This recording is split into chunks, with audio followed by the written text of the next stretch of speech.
idea. Maria, I don't think I've ever been so happy to see you. Likewise, I couldn't be happier than to be seeing you in your home in Cairo. Hi, very nice to see you. I'm Nice so to glad see we were you. able to do this, or are able to do this. Exactly, something worked. The gods were looking at us and they said, poor girls, they need our help. Sorry, got a problem with my, I had to change phones, and of course the phone had no battery, so I now have to make sure it's on a charger. But Amina, tell me where you are and tell me what we're going to talk about today. I'm in Cairo, and I'm super happy to be talking to you today, and I'll be walking you through our latest Pharaonic collection, the Revival. Great. And for those of you who are watching who perhaps don't know Azza Fahmy, can you tell us a little bit about the company and how it was founded and what makes you so different? So it's actually, Maria, it's a family company. It's been founded by my mother in 1969. So this year we celebrate 50 years. Wow. And my sister and I are second generation into the business. She's the CEO and I am the head of design. And we're a company based in Cairo, and we've got stores in London, Dubai, different parts of the region, and in Cairo, of course. And the entire story is based on culture and reviving cultures. Fantastic. Well, and I know because I came to see you in Cairo earlier this year, just before lockdown. And I was just so impressed because you have your own facility, you make all your own jewellery. You've got 100 jewellers working with you, is that right? Yes, yes. Exactly. We're about 100 craftsmen.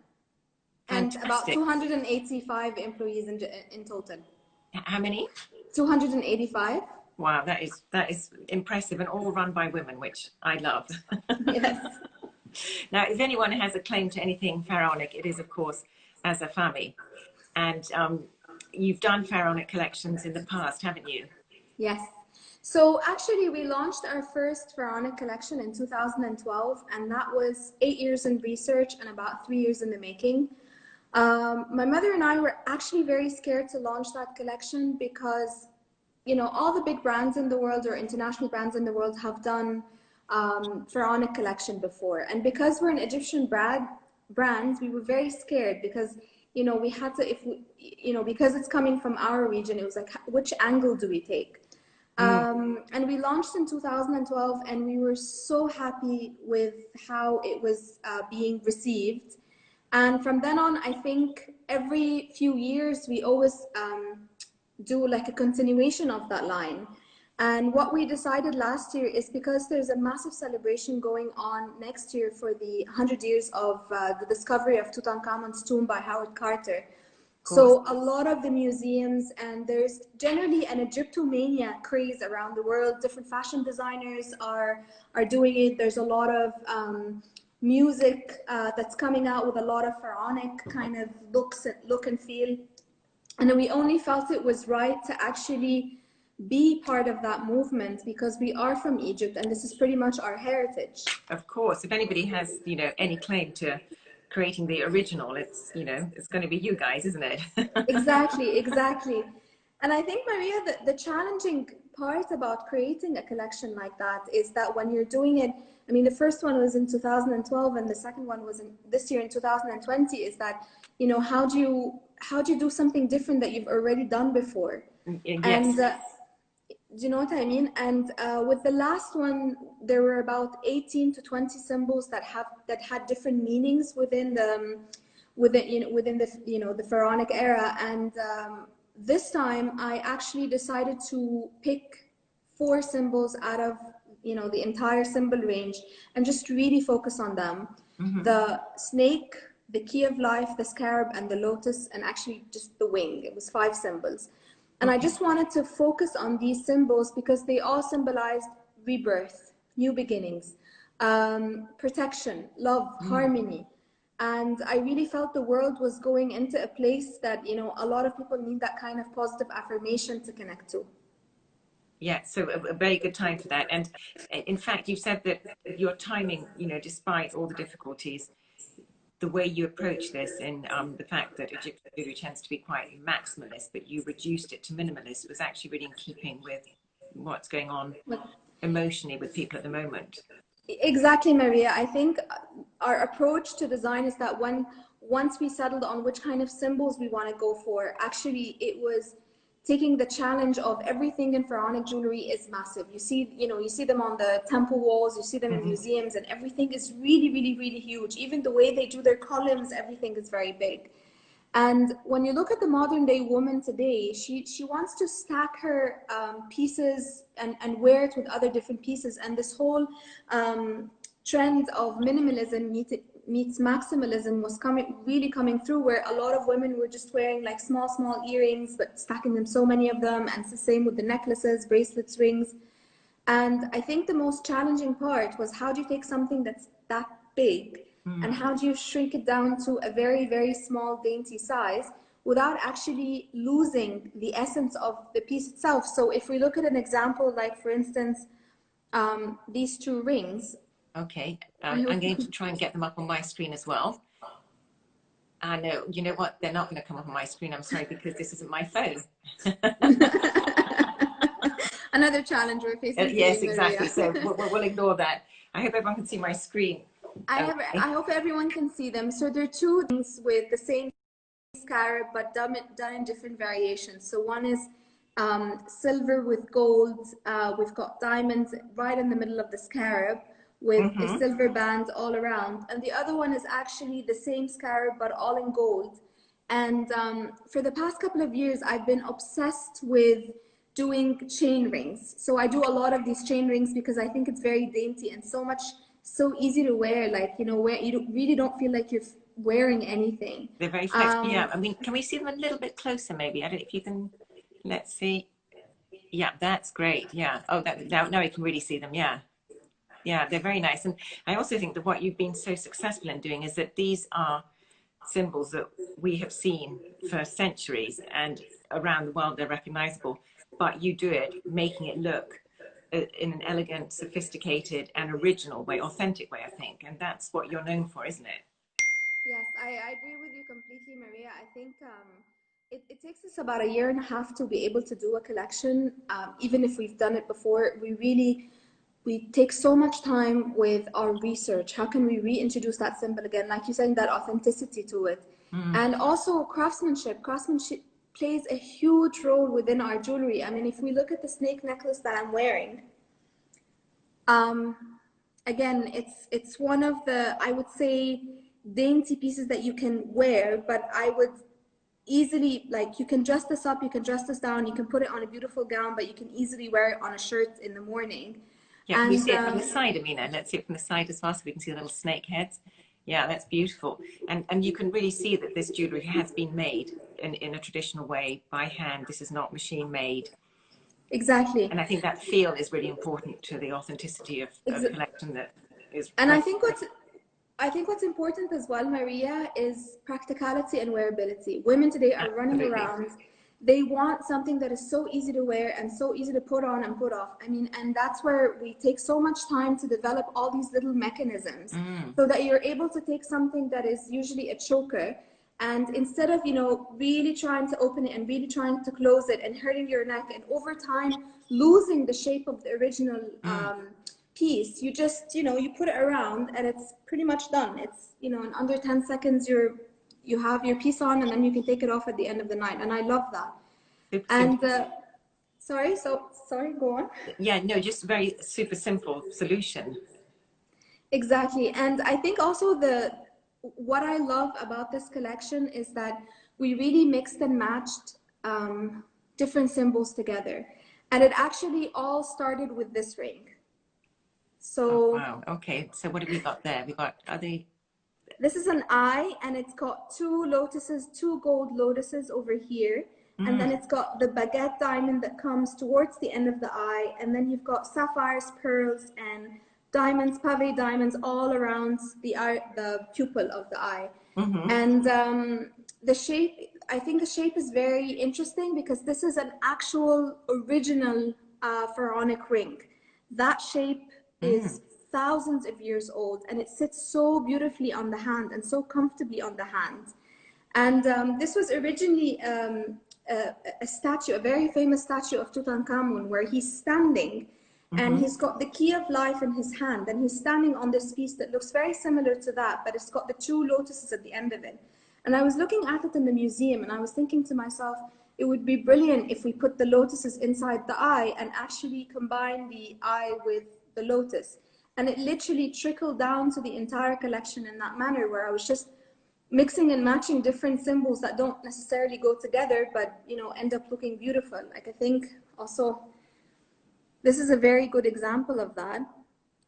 Yeah, can you put your hand behind it? I mean, so we see just a solid. Yeah. Oh, sorry, hang on. Yeah, the key of life, of course, which is such a well-known symbol.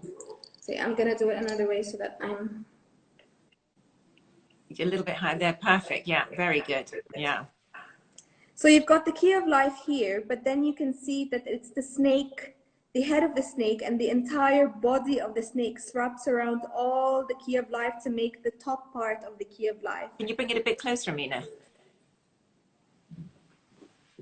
Yeah, that is fantastic. Yeah, and the details. You've got a stone set in the corner. Exactly. So we've got garnets in the corner, and then the entire body of the snake is the top part of the snake is all champagne diamonds, and little tail at the end is champagne diamonds. There's so much detail. Exactly. And again, it's a perfect design of how, again, we were mixing and matching different symbols, because we put the snake, and you know, snakes has been a part of our history for thousands of years. I mean, it started with Cleopatra, and then, you know, it was Queen Victoria getting her engagement ring. Yeah, that's a very interesting moment where, you know, that entered our sort of motifs and things that we now associate as quite normal. But yes, of course, it was Egyptian originally, and nice to see it come back to life in a new form. I love the symbol of the snake. You know, a lot of people in Europe use it as a rebirth, because the snake sheds its scales, so it's a symbol of rebirth. The shape. Exactly, but here it's actually a symbol of protection as well, which I love. And you know, both symbols are coming in with Corona. Exactly. Oh boy, and that bracelet that you're wearing, Amina. Again, it's I love this piece. So we did the vulture necklace back in 2012, which was a beautiful vulture with the wings. And this I remember that one. Yeah. And this is kind of a modern interpretation of, again, it's got the mechanism again, so it's so easy to put on. Wow. And these are two symbols. So you've got the wing, which is for protection, and then you've got the feathers. And the feathers in ancient Egypt is a very, very strong symbol. It's mat. It's basically the symbol of life balance. And so you've got each feather there, and then it's all encrusted with black diamonds in the middle of the feathers. But just the way that, you know, there's so much depth to this bracelet. The feathers itself has so much form and so much, you know, 3D. It's like it's almost alive in a really good way. And the way that you combine gold and silver is something that's become a bit of a sort of trademark for you, hasn't it? You're known for that. For sure. It's been our signature since maybe the late 80s. And I love that now a lot of people recognize as, you know, Azza Fahmy as a symbol of silver and gold. I actually want to show you as well, like I have a lot of favorite pieces in this collection. Okay, a lot of pieces, yes. Again, I absolutely love these gold chandeliers. I have a thing for chandeliers. And, you know, I took a very Art Deco kind of approach to the collection as well, because with Howard Carter and Tutankhamun, it had a massive, you know, the Egyptomania had a massive impact on that era. Deco, yeah. So here you have, again, a fusion of the Art Deco kind of a feel, but also combined with the typical Egyptian peasant jewelry, where they wear a lot of gold and a lot of dangly things. And you've got the lotus on the top with encrusted pave diamonds, and then you've got the baguette diamonds that come at the bottom of the lotus. And then you've got 3 different types of lotuses at the bottom. You've got the opened one, you've got the closed one, and then you've got an abstract form of just these ones. These on the side. Wow, I didn't realize that was the 3 forms of the lotus. I love those earrings. And they're big. They're same in piece, but they're not that big. They're not intimidating. I think with this collection, I really focused on not having such intimidating pieces, which, like you said, was what came in handy, because when COVID hit at the beginning of 2020, people just shied away from wearing anything flashy. Yeah. And they weren't going outside. They didn't want to make such an investment. They weren't seeing other people anyways, but they still felt the need to really, they wanted to pamper themselves, and they were investing in easier to wear kind of pieces. Yeah, and there's stacking that you can change and make look different and create your own look. Yeah. I'll show you also, again, combining different symbols together.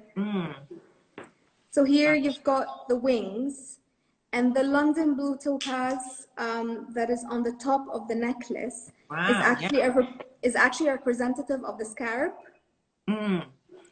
So what we've done, I'll just do this so that you can see, is that we've carved the London blue topaz that it looks like a scarab. It's just an abstract form of the scarab. That is so clever. Yeah, I like that little detail. Yeah, yeah, just reference it. And if you hold it up, you can really see how magnificent it looks. Yeah, and you showed me the other day, and it's very striking against a black jumper. No, I'm going to come closer. Yeah, that is great. Look at that. Lovely. You wear it well, Amina. Thank you. Thank you. And I've got actually 2 pieces on that I want to show you as well. I'll bring in the camera so that you can see it. Just going to tie my hair up a bit so that you can see it. Very brave, Amina. I'm not moving anything. Sorry. Oh yeah, that's so is that the eye with the Eye of Horus, and then once again it's been combined with the traditional Egyptian peasant jewelry, where you have the teardrops at the bottom in a circular form. And then we have the twisted wire has become part of the Azza Fahmy signature for the last 20 years. So we've done the eyebrow of the Eye of Horus in twisted wire. That's not filigree, but twisted wire, is that right? No, it's just twisted wire. Okay. And then with this one, sorry, it's again the scarab. I don't know if you can see it or not. It's quite difficult to see. Have you got one you can show us in your hand, Amina? I can take it off and show it. Yeah. So if I'd had my phone as planned, we would have been able to bring up photographs. So I am so sorry. I am so sorry. It's I don't know what's. Hopefully you'll see this. Yeah, I think you can see it. Yeah, a little bit further back, maybe. It's sort of maybe from the side. It's similar to the ring that I was wearing. It's a small scarab. Yeah. And scarab is a symbol of rebirth and new beginnings, and I love that. I think it's what everyone has been experiencing this year.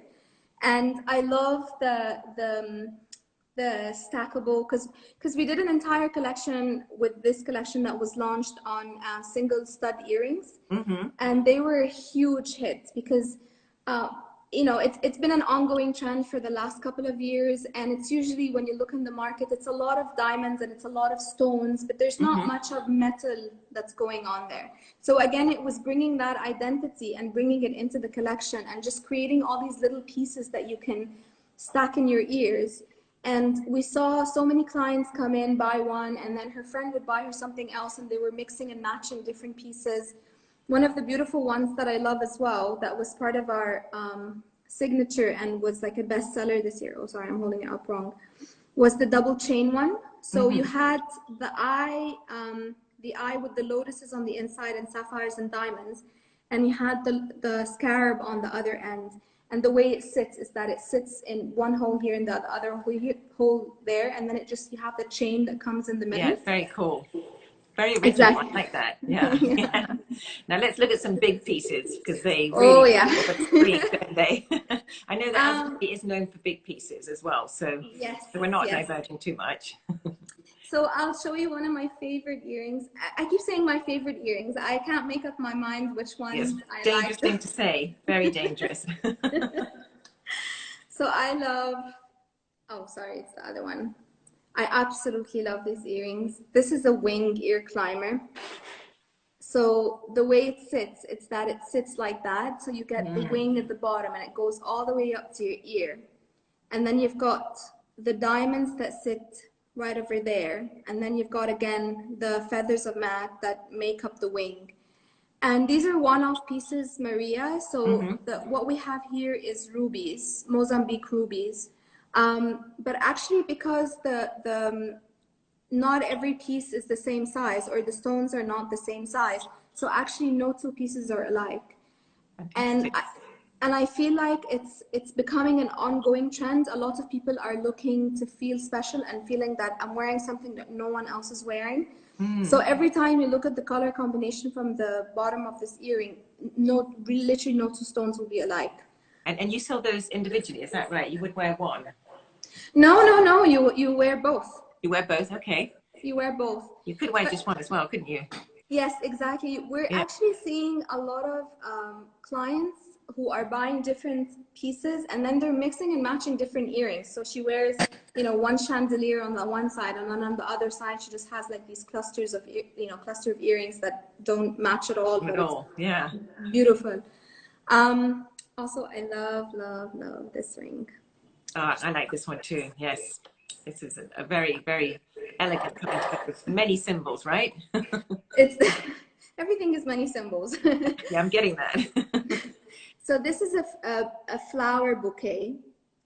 And again, so you've got the bouquet starts, I'll put it in that ring, in that finger, sorry, so you can see it.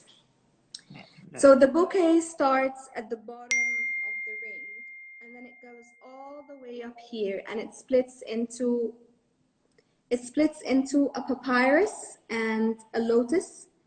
And then you've got the bagat sapphire that comes at the top of the lotus, and then you've got the rubies, the Mozambique rubies that come as the bud of the lotus, and then you've got here the papyrus and the closed lotus. And it took me a very long time to be able to adjust this ring, because I wanted the bouquet of flowers just to lay on your fingers very comfortably and not have to worry whether it was snatching anything, whether it really does wrap around the finger beautifully, doesn't it? It's so pretty on. And I think it's very important that when you design statement rings, that they're very easy to wear. Because if not, you don't wear them. Exactly, because women today are either texting, they're on their computer, they're on their laptop, they're doing something with their hand, they're fidgeting with their hand. And if you're wearing something that is heavy and uncomfortable and, snatching stuff as you're writing, you're just not going to wear it. Yeah, that's true. It has to be practical. You're quite right. And I know you've got a massive piece there. You've got that other cup, haven't you, that I love as well. This one. Yes, that one. That. I love this piece. So again, this is an abstract papyrus, and it's been multiplied, very art deco-ish, and it's been pierced out. And then it comes in the middle, and you've got the papyrus with the two lotuses all coming out of the bouquet. And again, it's so easy to put on, and I think it's so pretty on. So beautiful. And tell me, in a piece like that where you've got silver and then the gold, is the gold overlaid? How are those two fused together? So we do everything in stages. So stage one would to have a stamp for this, and then we start to layer this and just solder it. And it's very, very tricky, because you see all these little red, yellow dots. This is all gold. And it really, that's why it takes, forever to make these pieces, because, you have to be very careful when you're layering the gold over the silver. And again, the polishing plays a huge role, but because you have all these beautiful silver, but then you have the gold that has to kind of show and stand out as well. Absolutely. Can we see that a bit closer to the camera, Amina, so we get the level of detail and how the really smooth transition between the gold and the silver, and that really is all about the craftsmanship, isn't it? Yes. That's so. And again, Maria, it is so easy to wear, and we're spotting a trend of people wearing. I'll show you. People wearing their cuffs, because usually cuffs used to be perceived as kind of a summer item where you have a little bit of skin and you want to, wear it in summer. But actually, it's back in the 1920s again, where women used to wear gloves and then they put their jewelry and their watches on. And I kind of love that trend. Just, because it disappeared for a very long time. But I think now a lot of people are bringing it back, where in winters, while they're wearing it on their jumpers or tops. Yeah, absolutely. And I'll show you again. I think you're gonna like this one, Maria. Yes, look at that. Lovely. Beautiful. Very, So very, again, very Azza Fahmy in the fact that it combines many influences. And even though there is a central stone, it is also so much about the design. so this is, you've got the lotuses on the side, and each of the sides, and then you've got the sapphires, diamonds, twisted wire, and then diamonds again at the end. And like you said, I think this is a perfect Azza Fahmy signature ring. It's got all the components in there. And actually, this has been, or people are buying this as an engagement ring as well, because the lotus is a symbol of new beginnings. So, Okay, nice symbolism. yes. It could be even for your second marriage. Yes, yes. That's how you should market that one. I actually had a lotus on my previous engagement ring. I had 2 lotuses on my previous engagement ring. There you are. Many new beginnings. Yeah. But I do love that ring. And again, the way the sapphire has been designed is that it sits perfectly on, like if you look the way it's curved, so it sits very nicely on the finger, and it's very comfortable to wear. Yeah. And I know a lot of people, including my sister, who would easily wear this in the morning to a meeting and, you know, get away with it, basically. So I think that when a woman designs jewellery, and it's you and your mother who've designed all the jewellery, you really get those details and an emphasis on wearability, which I know I'm not saying anything against men, but I'm just saying that if you wear jewellery every day, you have a slightly closer relationship with your jewels. For sure. I think, Maria, for me, the jewellery design shifted completely when it was a very silly story about 10 years ago when I was in New York for New York Fashion Week, and at the end of the night I couldn't take my dress off, and I just went mad. I didn't understand how I could unzip my dress, and from then on I swore that I would never put anything off that I'm unable to take off, you know, by myself. And from then on I said the same thing has to apply to jewelry. I don't care how beautiful and how, you know, how much luxury it has, even if it's the most expensive piece in the world, you have to be able to put it on yourself. And I think all this is where all these mechanisms come in handy, and all this practicality and wearability, because, you know, you independent women, that's why. Yes, exactly. Yeah, and I'm sure you inherited that from your mother. For sure, for yeah. sure. I'm trying to think. Oh, I haven't shown you actually this. I saw you were showing it on screen before I logged on. Yes. I love this piece. I love this piece because I think, again, with what's going on in the world today, people absolutely love, I'll demonstrate this for you. People love pieces that can be worn in multiple ways. Yeah, absolutely. So you can wear this necklace in 3 different ways. You can have the way which you were wearing, Maria, which is wearing it like a lariat, exactly, where you have it on the first hinge and then it sits, you know, at the bottom like a lariat. But then you can have it as a regular pendant necklace where you adjust it to the second length. Sorry. And I don't know what the third way is, so I'm really interested. The third way is a double. The third way is a wraparound. Oh, so okay. basically, you end maybe up with my a neck choker. is too fat. No, Maria, it's not. Oh yes, you can, just about. Yes. It's a choker. It's choker, yeah. Woo. So it sits like that, and then you've got a choker. Chokers are very trendy this season as well, and that is so nice. Yeah. It's very pretty, and I love the detail of, I'll put it up on the screen. I'll hold it up there. Can you see? Yeah, you've got the black diamonds that sits in the head of the scarab, and then it's beaded with spinel.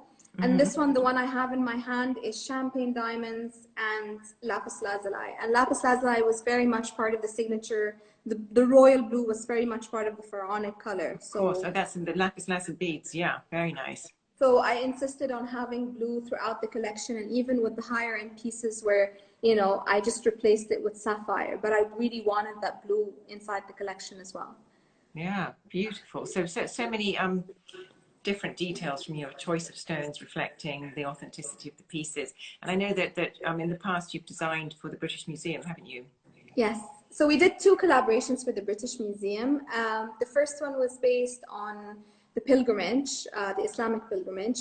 And it was beautiful because, you're able to access the archive and see all these beautiful pieces in the British Museum and design something that complemented the gallery or the exhibition. And the second one was, I don't remember what the name of the exhibition was, but it was basically 3,000 years of religion in Egypt. And it was the different religions that have come over 3,000 years in Egypt. It was beautiful. It was just, once again, having that privilege of, seeing the exhibition beforehand and seeing what you can design and complement the collection with. Well, you certainly, I think, as a company, as a family, you have a great ambassadors for your country and really showing us your culture, your skills in a very beautiful way. And who doesn't like jewellery? So that's great coming together. I actually want to show you I haven't shown you this piece.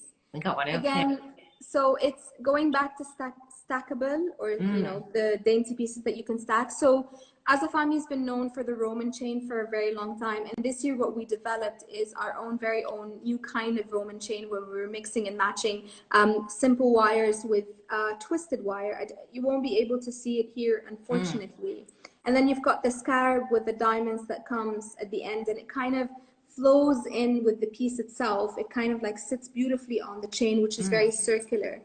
And we were very pleasantly surprised because we had initially designed this piece for women, and it ended up being a unisex piece where a lot of men were buying into it, and they were buying it as a his and hers. It's beautiful to wear on its own. It's beautiful to stack with your watch or with your other pieces, and it just worked perfectly. Yeah, it's a very, very nice everyday, and I think that's another thing that you guys are so good at is everyday jewellery. I think it's needed for the coming era. People are really looking at what they're going to be wearing, and how they're going to be wearing, and how many times they're going to be wearing it. Absolutely, absolutely. Well, Mina, that has been a wonderful journey through Pharaonic Egypt. Thank you so much, Maria. Thank you. I'm so sorry. I don't know what went on. Fantastic.